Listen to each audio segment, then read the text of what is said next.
საყოველთაო გაფიცვას უერთდება წალენჯიხის მერია 15 საათიდან მერია მუშაობას წყვეტს. განცხადება მერიის წარმომადგენლებმა ცოტა ხნის წინ გააკეთეს და თქვეს, რომ შექმნილ ვითარებაში ეს ერთადერთი სწორი გამოსავალი სწორედ საყოველთაო გაფიცვაა. წალენჯიხის მერია ერთადერთი სახელმწიფო სტრუქტურაა, რომელიც გაფიცვაში მონაწილეობს და ასევე ერთადერთი მუნიციპალიტეტია, რომლის მმართველობაშიც ოპოზიციაა.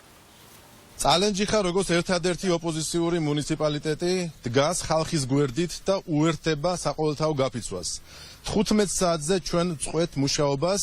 დღეს, როდესაც სახელმწიფოში სასამართლო არის ქცეული სასტიკი იარაღად ხელისუფლების ხელში.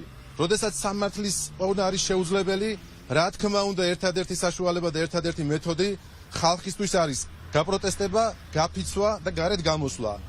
ჩვენ ვდგავართ მოსახლეობის გვერდით. სოლიდარობა ყველა იმ ადამიანს, ვისაც სახელმწიფო უკვე დევნის, სოლიდარობა თავისუფალ მედიას და ჩვენ ვხედავთ რა ხდება მედიასთან მიმართებაში, როგორ მიუღებელია ხელისუფლებისთვის თავისუფალი მედია და რაც მთავარია, რეგიონები იბრძვიან იმისთვის, რომ ჩვენ საქართველოს სახელმწიფოებრივი ინტერესი გადავარჩინოთ. ამიტომ რეგიონებში მიმდინარე პროცესი იქნება გადამწყვეტი იმისათვის, რომ ეს ხელისუფლება შევცვალოთ. სოლიდარობა ყველა იმ ადამიანს, ყველა იმ პოლიტპატიმარს, რომელიც ეხლა ზის ციხეში, ჩვენ ვიბრძოლებთ თავისუფალი საზოგადოებისთვის, ჩვენ ვიბრძოლებთ თავისუფალი ევროპული მომავლისთვის.